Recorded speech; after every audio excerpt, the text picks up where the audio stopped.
and superintendent. He is an award winning author, educator, and speaker, best known for his Haunted Shores Mysteries series, a blend of suspense, paranormal intrigue, as well as social commentary. In crafting the narratives, he extensively researched ghosts, seeking documented evidence of spirits interacting with the living.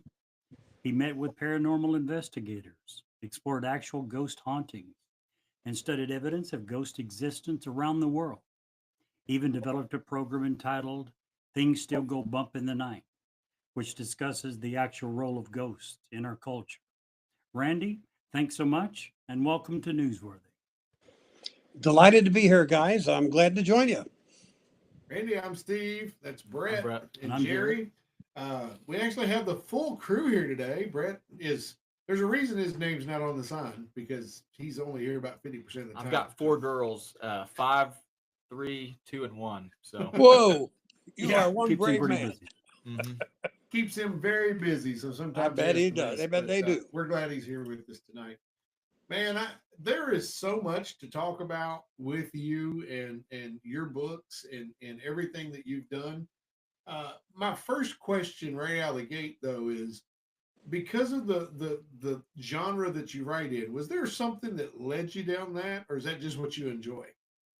Uh, I think the latter. Um, although before I began my Haunted Shore Mysteries, I had read several ghost stories from a whole range of authors, but that's not really what did this. And in fact, I have to make a confession on here that when I was working on the what was going to become the first book, Blood on the Chesapeake, my original idea didn't include ghosts. So how that happened is happenstance, I think. So um, I don't. The book was published in 19. This is probably around 17 when I was working on it, and I was attending a writing conference. I go to a couple of writing conferences every year. Uh, there's one called the Writers Workshop that's in Indiana. This is one I was attending, and what happened was a session. I don't know if you guys been to those conference, but a conference. But you know how you go and go. Oh, I want to go this one. I want to go this one. I want to go this. One. Well, one of them canceled. I was sick or something. So I'm going, no, well, I'm here. What am I going to do? It turns out that a paranormal investigator group called the Central Indiana Paranormal Society, was doing a presentation. This place is in Indiana. So I went, okay, I'll go. I was so fascinated. I was already in the camp. I was already a believer, but not kind of the same. I was so blown away by their careful scientific approach of how they went about. What they basically told us in the session was how they were tasked to check whether this particular room was haunted. It supposedly had been haunted, and they went through their whole process of how they did this, and I was just fascinated. It kind of led me down the rabbit hole, which caused me to start looking up more and more stuff about how that's done. So, and I ended up deciding, well, I think that's a good, that will add a very interesting layer of intrigue to already a good mystery that I had working in Blood on the Chesapeake. So, and that's kind of how I got started. And then once I went down that hole, I was fascinated more and more by what I had learned. Yeah, the really good paranormal investigators are more scientists than storyteller. Right. They That's they right. like we've interviewed several on our program, and they're talking about things that just blows me away. And I'm like, wow, I didn't know that. Well, Very one true. of the things that they inspired me to do, not because they said do this or anything, was I wanted to craft a different kind of ghost story. So I don't know how much you guys read ghost fiction as opposed to, the greatest hauntings in Ohio or any of those Right. books. Ghost fiction are really it's dominated by two camps of ghosts. On the what I call this is my generalization, but it's basically right. On one end, at one extreme, you have what I call the Stephen King version, which is the ghosts are horrific and terrible and scare you to death and keep you up all night, stuff. Right. On the other end of the spectrum, I have what I call Casper the Friendly ghost stories, where the ghost is a friendly ghost, or it's my grandmother's ghost that lived in this house beforehand, and she helps me solve mysteries, usually in the cozies. What I learned first from these guys, but later through a lot of research, is neither one of those two have any basis in reality. None. There's virtually very little evidence of either of those kinds of ghosts. So what I strive to do in my books is only have ghosts do what's been documented scientifically by other groups. They don't solve mysteries. They don't whisper sweet things. Everything is as close as I can in fiction. I try to keep it parallel to what has been documented by experts like the ones I'm talking about, Central Indiana Paranormal Society. Right. All of the fiction books that I enjoy are rooted in just enough truth that I can put myself in that situation. So I think that's a perfect way of doing it. Absolutely. And what I found Question. is there are not many ghost stories like that. So I'm trying to find a niche that people can respond to. And I will tell you that I've had a lot of people read my books who are not believers. And by the time they're finished, they won't say they're won over, but they're at least willing to suspend their disbelief, which is kind of what I'm aiming for anyway. Sure. That's awesome. So, question for you: why coastal towns? What draws you to those settings for your ghost Well, story? Your Um, there's a lot of great coastal ghost stories. That's kind of part of it. But to be honest, Okay. again, this was more happenstance than planned. What really happened was that my wife and I had been vacationing on the eastern shore of the Chesapeake Bay. I don't know if you guys know that or have been there. Live close It's- to it. When I talk to my audiences, which I have another speaking engagement tomorrow, I talk about and I ask them who's been there, and hardly anybody. Like I might have 30 people in the audience, and 2 people have been there. It's one of the undiscovered gems in the United States, especially in the fall or the spring. And we just love this place. And I went, this would be a great place to set a murder mystery. I started studying the area, and I learned layers of culture that exists in that area, and incorporated all of that into the story. So once I kind of had that, my wife and I were talking about this, and we went, okay, well let's stay with shore town. So and then it was kind of like, okay, well, how do you get to the next step? Crystal River, Cape May, which is the second book in the series, Right. was a town that we literally accidentally discovered because my niece was married in Avalon, which is right next door to Cape May. And I had never been to Cape May. And I was so fascinated by the ghost history of the town and the ambiance of the town. I'm going, well, this will make a perfect second book. So from there, we kind of said, okay, well, since we got haunted shores mystery, we need to find shore resort towns. And each one after that was rather meticulously sought out and planned. The one in Florida, I looked at 4 different towns before choosing Crystal River. And the one that just came out last month, 3 weeks ago, Red Shadows at Saugatuck, the same way. When I wanted to take the story to Michigan, I looked at different towns in Michigan before I settled on this one very small, very quaint town on the shore of Lake Michigan called Saugatuck. Each of those towns I picked, when I go to audiences, hardly anybody's been to Cape May or Crystal River or Saugatuck. So my book provides a window into this really interesting, out of the way place that I found fascinating, and I think other people would as well. All right. Interesting. So, go ahead. There you Brett. As a former educator, which Brett actually has been a teacher, how do your experiences in the schools influence the characters and settings with your books? Because that has to take a life of its own. It does. And the first thing I will say is that in my real life, I spent 40 years in education as a teacher, a college professor, and as Jerry was mentioning, as an administrator. In fact, I ran school districts for 28 years.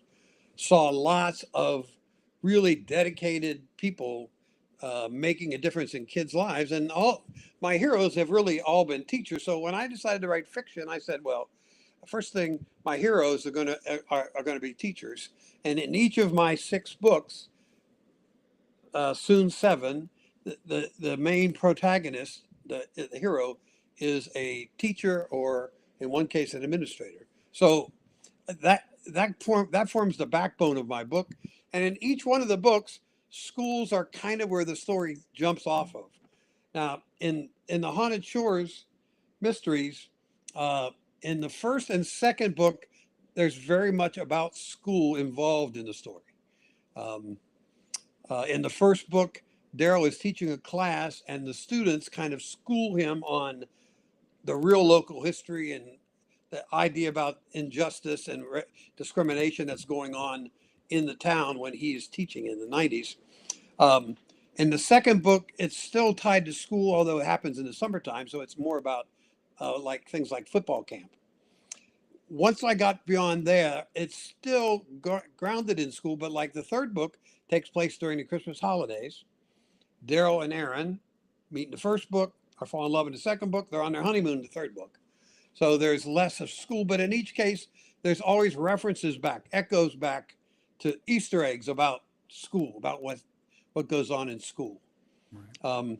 Even when he goes to Michigan, much of what's going on has to do with school. And one of the things that drives Daryl, my protagonist, is his obsession, his compulsion to take care of children.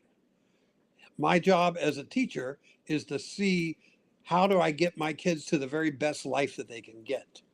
So what happens as he encounters, in 3 of the 4 stories, the victims are all children of some kind, teen children, 5 and 6-year-old. In the third book, and in this latest book, it's a native teen girl who's been a victim of foul play. So all of those elements weave together the kind of education ethos that Daryl carries through to things that are not really in the classroom, but still are about taking care of kids. That's awesome. Yeah, I was going to ask something similar about No. your educational. I was going to ask that exact same question. Well, great minds do think alike. You mentioned that Daryl Henshaw is your protagonist in the Haunted Shores Mystery series. In your books, Daryl has the ability to see ghosts. How do you balance supernatural elements with, as you were referring to earlier, grounded mysteries? That's a very good question. The way I have tried to approach it is kind of like this, that his abilities are in fact not ordinary, but they are not supernatural in this sense. In every aspect of life, we have people who are far better at anything than other people are. Sure. Nobody shoots a 3-point like Stephen, okay? Right. Nobody played golf as well as Tiger. Nobody says, well, they must be supernatural in their ability. No, they're just exceptionally good. So what I try to have Daryl couch as, in terms of the instigating incident that starts this off, which is related in the first book, something in his life triggered something that activated his ability to do that. I honestly believe that there are people like Daryl who are at least more susceptible to seeing ghosts than others. Daryl doesn't always see ghosts in all the stories. He only sees ghosts when the ghosts want to be seen. That's part of the thread of the narrative that I try to carry through. So to me, Daryl's ability, and incidentally, in the 4th book, his 5-year-old son Leo has inherited that ability, Nice. which makes for very interesting storytelling. That ability is not unrealistic. In fact, it is especially realistic because it's just carrying to the extreme skills that other people have, but not quite as well. I love that answer. And by the way, Steve, he just described Aunt Becky. Oh, absolutely, to the T. Steve has an aunt that's almost to a T what you just described. Not exceptional. She's not the best in the world, but a far more attuned sense of what we're describing. If she would have had a mentor or attended some sort of training, she would have been world famous because of how sensitive she is to certain things. I have no doubt. And Oh, my answer when I do a lot of speaking engagements, I do you mentioned, Jerry, the program that I put together called Right. Things Still Go Bump in the Night. I've delivered that about 150 times all over the United States, and Wow. I will often get skeptics that will throw hard questions at me, and my answer is, well, why should it be any more surprising that there are people with that special ability than any other special ability that we honor and say, wow, Absolutely. nobody throws a fastball like that guy. I mean, True. he's one of 5 people in the whole world that can throw a 103 mile an hour fastball. Okay, well, I don't see that as any real difference than Daryl's able to see some things that other people standing around him can't see. Sure. Do you use? I know you mentioned that you heard the was the Indiana Ghost Hunters. Central Indiana Paranormal Society. So do you use them as like a resource? Do you reach out to some of these people and ask them questions as you're writing just to get feedback on certain things, or do you just mainly go off of what they had Yeah. presented in that initial presentation? No, I mean, I don't ask them to vet my writing, but I use what I learned from them and several other groups that I have read about or talked to or been with to make sure that my writing continues to stay grounded in what they are saying. I do have many sources check my writing to make sure that it's accurate. The ghost part is so tightly, such a tight part of the story. I'm cautious about unwinding it because the story would tend to fall apart, I think, if I did that. So Right. I like to stay in control of that myself. And part of it, I think, Brett, is that even though I have talked with a number of people, I don't have any trusted colleagues that I could pick up the phone and go, hey, I want to do this. Does that work? Yeah. I try to cross my work against stuff that I have read that's been Right. validated that actually happens, and then make sure that there's a connection between that. So to change gears for a few minutes, I have I have one specific question for you, and then a couple that I ask all the writers that come on the show. So the one question I have specific for you is: you host the podcast "Great Stories" about great storytellers. What is a backstory of a great storyteller that kind of blew your mind that you had no idea and you didn't see it coming? Spill the beans. Okay, I'll be happy to. This is actually I give a very abbreviated version of this in my presentation, Things Still Go Bump in the Night, as a way of introducing the podcast. The podcasts, incidentally, are very short. The podcast episodes about 10 to 12 minutes about. And basically what I do is I take either authors, directors, or poets that people know about. Either they know about because they learned about them in school, somebody like Ernest Hemingway, or they know about it because they've read all this stuff about him. So one of the examples that I've given is John Grisham. Now, the story that I tell Love Grisham. both in the podcast and on my thing is this. So I don't know if you know John Grisham's first book, A Time to Kill, which One of my was favorite. published in 1989. And when John was writing that book, he was at that time a very busy individual. He was a full-time lawyer, and he was also a member of the House of Representatives. But I didn't know that. he told us at a conference that he was observing a rape trial, and no better way to describe it, and the writing bug bit him. And he came up with the idea of this book that would eventually became his first book. And I'm not sure if you need to know what the story's about. So in Oh, I case do. you have viewers that don't know it, okay, in this story, 2 idiot rednecks kidnap, rape, and a 12-year-old black girl and drag her behind their truck and kill her. Her father finds out who it is, hunts them down, and kills them. The remarkable thing about John's writing that happens in 11 pages Yeah. Oh wow. because the story is really about what happens to the town as a result of the trial. It's not about the murder. It's not about the rape. It's not even about that racial injustice. Anyway, okay. So he puts this thing together and he is really excited about it, loves it. He decided, okay, I'm going to get this published. He sent this to everybody. Now, this is 1980, probably it was published in 89, so it's probably 1988. Editors, agents, no interested, nobody.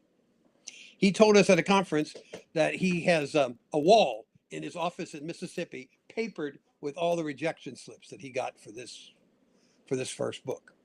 Eventually, a small press in Florida, a small religious press in Florida, picked the book up and printed it. Now, in those days, there's no ebook, there's not even any audiobooks, print books. So what was typical then is they would do an initial run.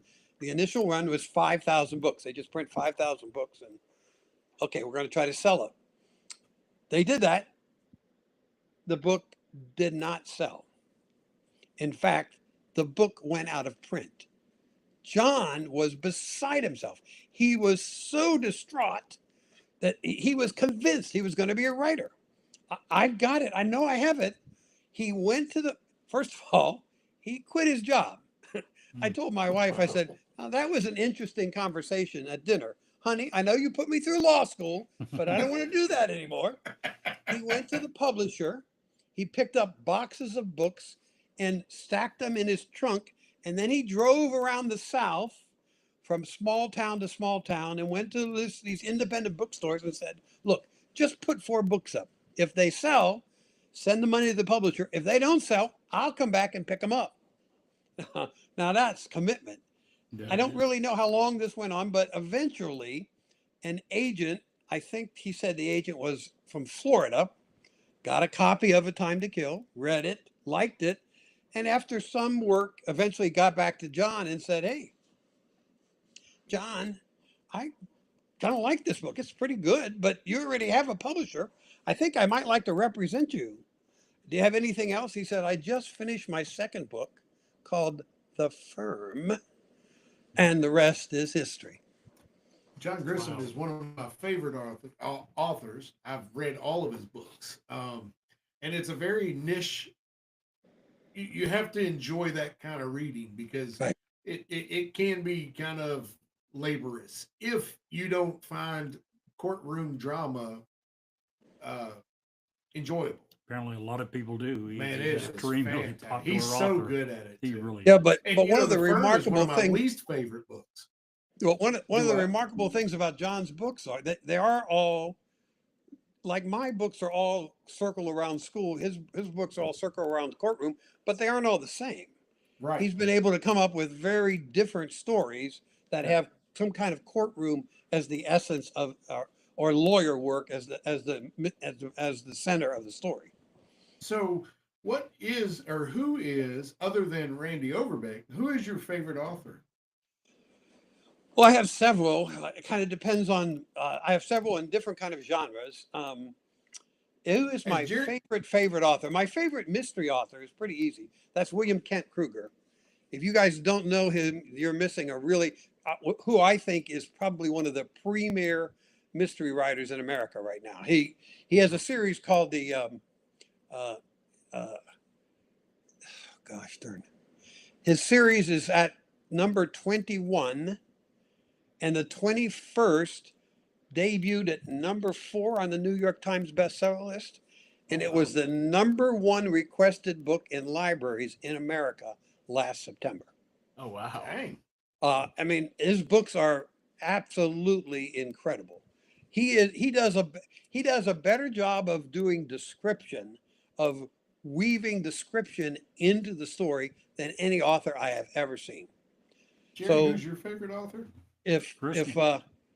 if I'm going that direction, the mystery would be William Kent Kruger. Well, you, Uh, Brett. Who's your I'm, favorite author? oh yeah. Yep, here, let him. He's got a couple more. Oh, No, go no, no, ahead. that's I'm right. sorry.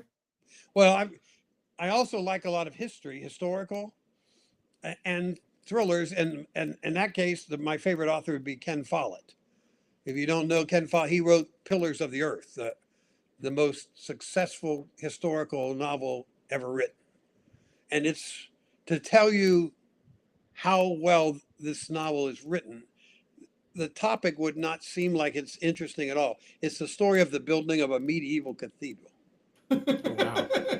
It doesn't sound great, does it? But I'm telling you, the book is absolutely fantastic. So Nice. fantastic, he is now on the sixth sequel, I think, fifth or sixth Oh sequel. wow. God. It is absolutely fascinating. It's really great.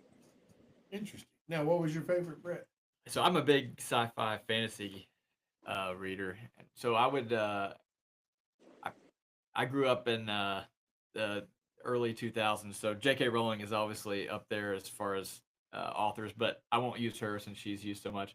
My favorite's probably Pierce Brown. He's written a series called Red Rising. It's a sci-fi genre, but he kind of ties in some like Roman culture, and then he also ties in some fantasy aspects as well. So yeah, I would have to say him. And for me, I love Grisham. I love Stephen King. But for me, reading is one of those things. I love Timothy Zahn as far as sci-fi goes. I love how he writes. But for me personally, probably if I were on an island and could only read one thing, it would have to be Christopher Moore. I love. Have you ever read any of Christopher Moore's stuff, Randy? I don't think I have. I don't know. It's off the wall comedy stuff, and it is Oh, okay. so good. I would recommend starting with A Dirty Job. That is a great book that just makes you say, "What the? What is this guy?" But it is so funny. I like you. Very rarely do I get the opportunity to laugh out loud whilst reading a book. That just doesn't usually happen. So, anywho, so do you, as an author, do you are you concerned at all with AI and how this is the second question I always ask everybody that comes on. AI is very prolific, um, and getting better every day. But as an author, does that concern you that it's taking over your craft?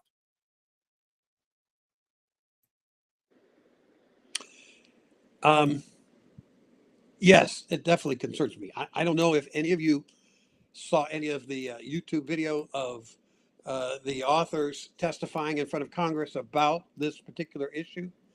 Did you see that? They're I best-selling did not, authors no. were trying to think of who the authors were.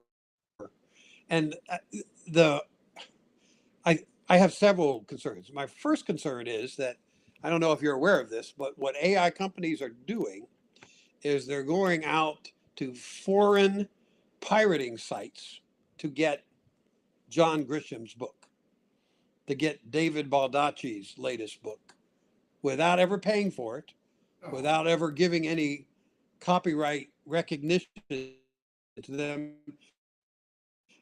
and they're pulling that into into the computer to train the AI. So the one part of my concern is I don't think anybody's going to go out there and grab Randy Overbeck. He's not famous enough to, but instead of acknowledging and asking authors, can we use your work to help train our computers? None of these companies are doing that. Their answer is it wouldn't be financially feasible, but then they turn around and say that they expect to make billions from this Right. product when they're finished. And then the other part is, will AI be at the point, will it would be able to create the kind of writing that real authors like myself do? I don't believe that. From what I've read, that it's not that.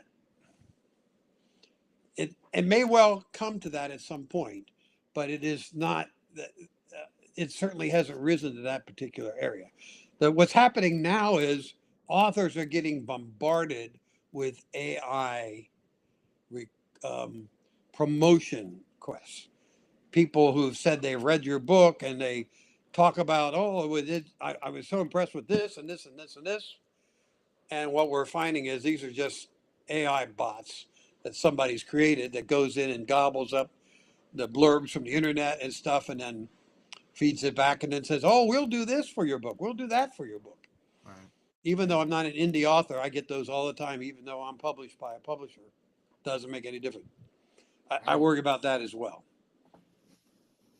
Well, I'm a realtor by trade, and I also work for a nonprofit, but I would venture a guess that 50% of the jobs within the nonprofit could easily be done within a couple of years by AI. Data entry, scheduling, all of that stuff is going to be taken over by AI. It is a very real thing, and that's why I like to bring it up. Not to bring up negatives, but it is something that authors with real legitimate talent, it takes a lot to write a book, and It does. to be able to weave those stories seamlessly and to do what you do is a huge deal. But I just worry so much that even on the internet today, it's really hard to distinguish what's an actual person speaking to you or a digitally generated whatever.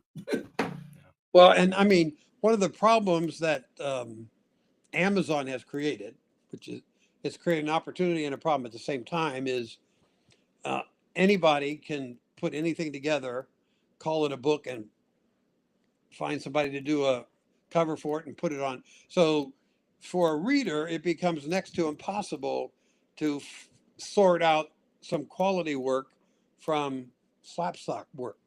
I don't know if you know this or not. This is another presentation I do. In 2023, which is the latest year that we have accurate data, there were 4 million new titles released in the US. 4 million. Wow. There's no way. Okay, now just to give you that impression, so I'm assuming that those numbers up now, but 23 is the latest one. My book was released, my latest novel was released on July 23rd, 2025. On that day, if you were just a reader trying to find something, there were 11,000 new titles that hit the market just on that one day. Wow. Okay, now what does that have to do with AI? What I fear is AI will triple that number, quadruple that number.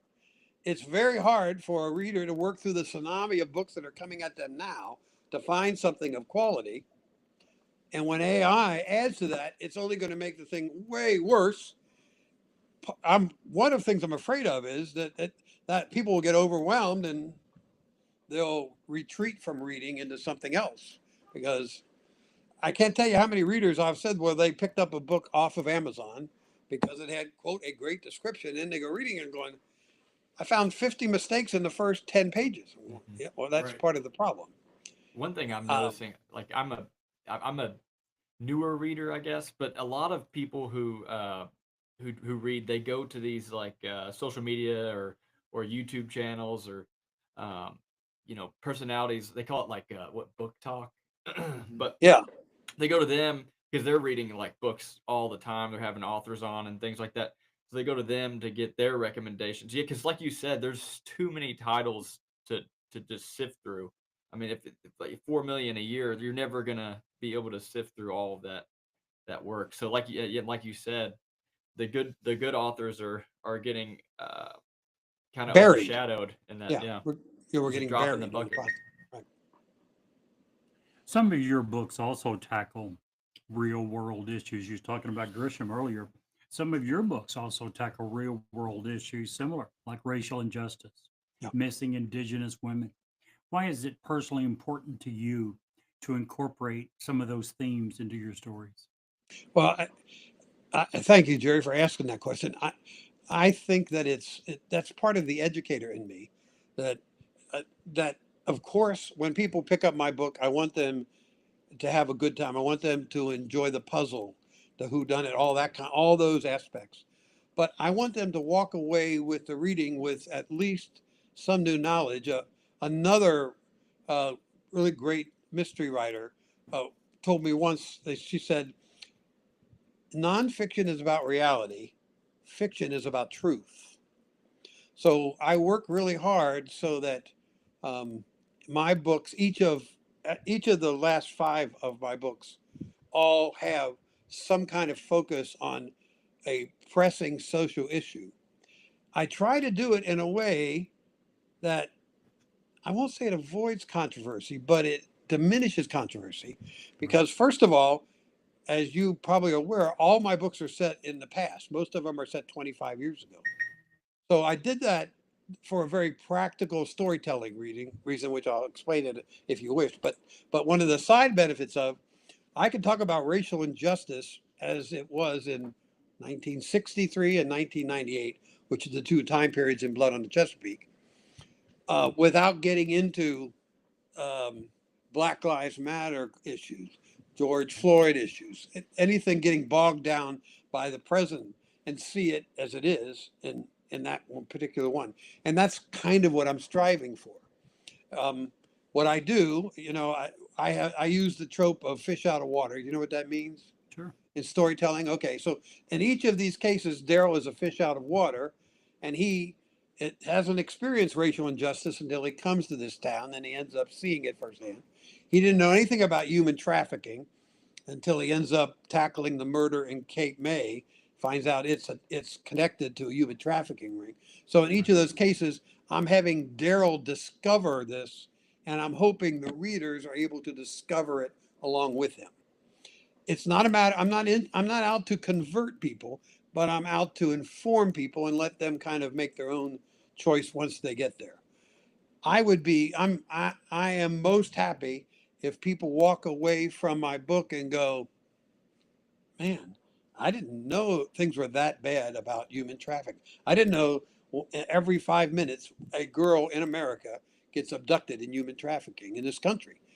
If they remember some of those pieces, then I think I've done my work, and it's part of the educator in me. My educator in me says my job is to change people, change people of the world, have people have a broader perspective of what things are like. Right. And I'm hoping that part of the books do that. I think you do an excellent job of that, by the way. Yeah, absolutely. And what better way of doing it than bringing it through somebody who's relatable, who, is in a job that any of us could, Brent used to teach, that's not a superhero. That's not a Jack Reacher. That's a legitimate person that anybody could be or have friends with, someone who is a regular dude for all intents and purposes. When, like you said, Yeah, the purpose of like every story, he's trying to help these kids. I mean, what normal person doesn't want or can't relate to just wanting to help out some children? Many of my readers have told me that they had a teacher like Daryl. They knew somebody in their experience that was like Daryl, and they can relate to the characters in my novels. So that's a really important. That's very important to me for them to be able to do that. And I tell you what, I had some really great teachers in growing up, and I just want to shout out to a couple of them because without them, I wouldn't certainly be the person I am today. And that's Mr. K. Wood, who was I don't know why he taught high school other than because he loved it, because he was so far above all of us, and he didn't mind showing it, and but not to be braggadocious, but to teach you something, to teach you that there's value in being smart, if that makes sense. When you're a dumb high schooler, sometimes you don't realize that there's a legitimate, tangible value to having intelligence. Right, because it's not cool to care. Right. It's not cool to learn. And when you go in there with that attitude, which I did, because I was that dumb jock / wanted to be popular kid who didn't care about school, for him to show me that, you know what, it's okay to be dumb, but I'm going to put you in your place with your stupidity, or you can be intelligent and stand with you. You know, that was a huge thing for Yep. me. And I've often told Jerry, Jerry just he's probably gonna shake his head. Mr. Smalley, my math teacher, gave me something that I never had. And probably it was a bit late, but it was the first opportunity that I ever had to understand math. I went my entire school career lost in math, just like, Yep. what the heck? I don't get it. Because there are people like my son Joshua who read numbers like he reads a book, just brilliant with math. Me, not so much. And it was until my junior year that he said, "You really struggle with math." And I'm like, "No kidding." And he's like, "Let's figure this out." And he took the time, and we realized for me to understand math, all I had to do is put dollar sign on it, make it look like money, because I understood money. I had a job, I was working, I was poor as junk. So shout out to those two teachers in particularly because they really helped me.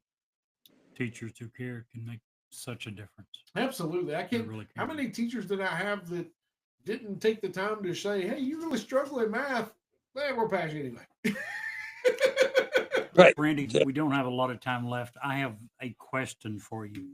Okay. If you could investigate only one real life haunting for a future book, one, what would it be? Oh, that's a very interesting question, huh? You know, I've done several ghost tours. Like I said, I've participated with paranormal investigators. Um, oh, it would have to be a haunting of a school. One of the in my presentation, I'm sure you know about this about the haunted elementary school in Cork City, Ireland. And I am sure that's not alone. There are other older schools that have hauntings as well. So if I knew of one that was going to be someplace where I could actually get there and do it, I'd love to investigate that.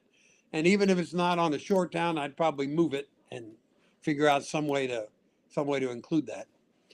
I'm often in. I've helped build 6 schools in my career, so Nice. I'm certainly I am not an architect guy. That's not me, but I'm impressed by architecture.